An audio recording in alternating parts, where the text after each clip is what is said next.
My neighbor was secretly using my Wi-Fi every single day, and I only found out because my teenage son set a trap. It started with a single notification and ended with a shocking truth I never saw coming. One quiet evening, I was sitting in my living room, half watching TV and scrolling through my phone, enjoying the kind of peaceful silence you only notice when everything feels normal. Outside, the neighborhood was calm. No loud noises, no traffic, just the usual stillness of a well-kept HOA community where nothing ever seemed out of place.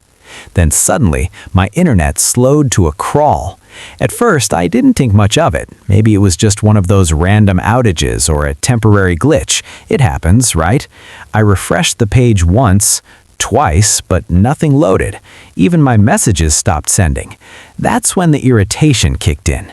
I reached for my router app expecting to see some kind of service issue, but what I saw instead made my stomach drop. There were 7 unknown devices connected to my Wi-Fi. 7! I blinked, thinking I must be reading it wrong. I refreshed the list again. Still 7. I even closed the app and reopened it, hoping it was just a display error. It wasn't. I live with just my son, and between the two of us, we barely use 3 devices: my phone, his laptop, and occasionally the smart TV. There was no reason, absolutely no reason for that many connections. A strange uneasiness crept in. I started examining the device names more closely.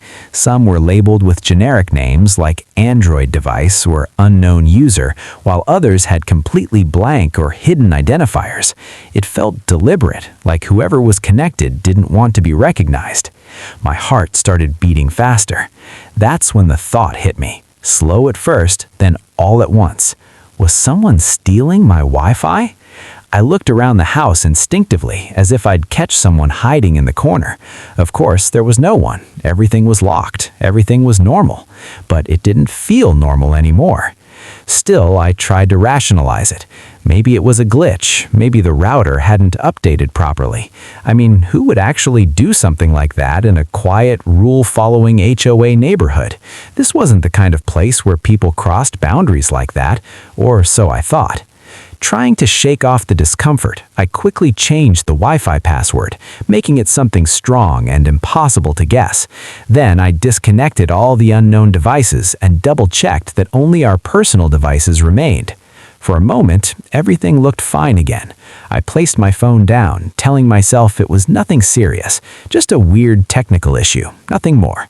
But as I turned off the lights and headed to bed, I couldn't ignore the lingering feeling in my chest. Something wasn't right, and deep down, I knew this wasn't over. The next morning, everything seemed normal, until it wasn't. For a few hours, the internet worked perfectly.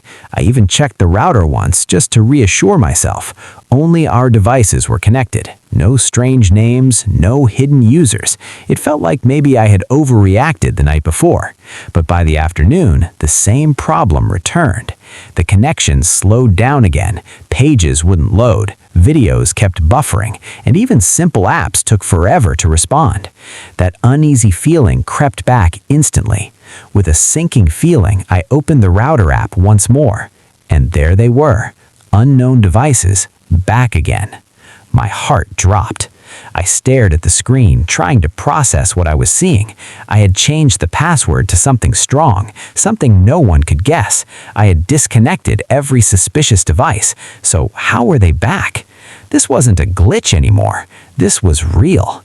Now I was genuinely concerned. It felt invasive, like someone had stepped into my home without permission, only digitally. I started wondering if my network had been hacked or if someone nearby was deliberately accessing it. I wasn't going to ignore it this time. I began monitoring the situation closely.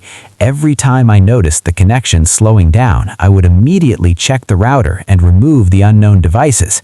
And every single time, without fail, they would come back a few hours later. It became a pattern. Disconnect, wait, reappear. Over and over. It felt like I was in a silent battle with someone I couldn't see, someone who clearly knew what they were doing. And the worst part? I didn't even understand how they were getting in. My frustration grew with every attempt to fix it. That's when my son stepped in. He had been watching me for a while, noticing how often I checked my phone and how irritated I had become. Finally, he walked over and asked, "What's going on?" I hesitated at first. I didn't want to worry him, but at that point, I needed help. So I explained everything, the unknown devices, the password change, and how they kept coming back like nothing had changed. As I spoke, I noticed his expression shift. What started as curiosity quickly turned into focus, then determination. He didn't laugh it off or dismiss it like I half expected. Instead, he said something that caught me off guard. "Let me handle it." I looked at him, unsure. He was only 16 after all, but at the same time, I knew how good he was with technology. He understood things I didn't, things that felt completely out of my depth. Still, I hesitated. This felt serious, but there was something in his voice, calm, confident, that made me pause. He wasn't guessing, he wasn't unsure. He sounded like he already had a plan.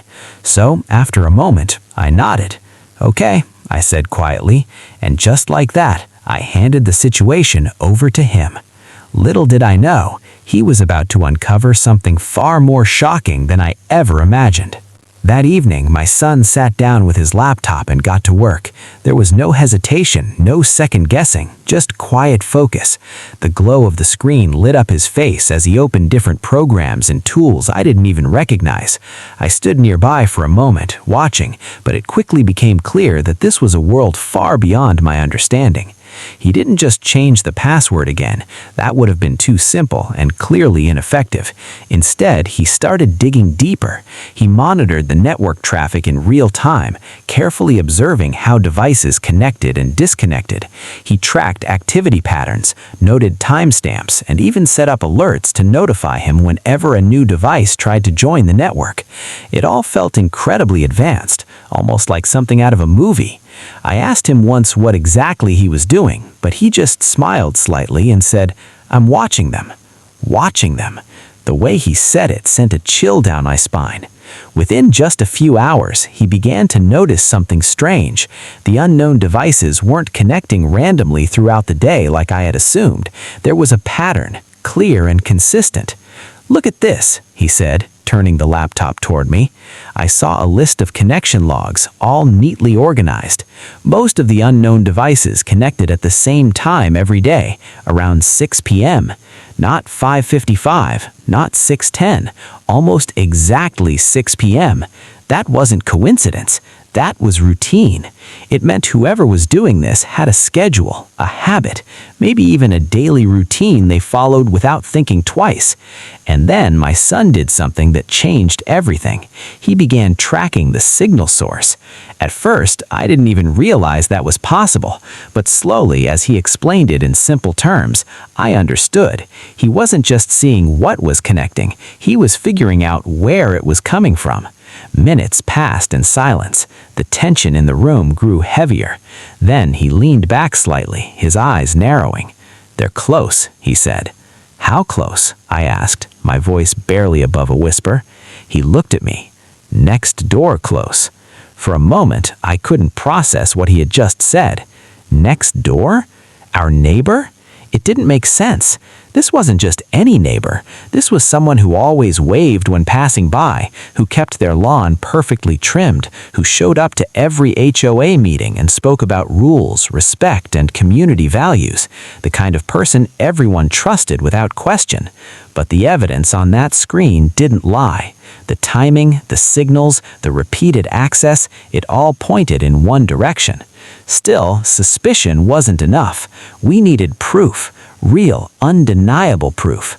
And that's when my son closed his laptop slowly, a thoughtful look crossing his face.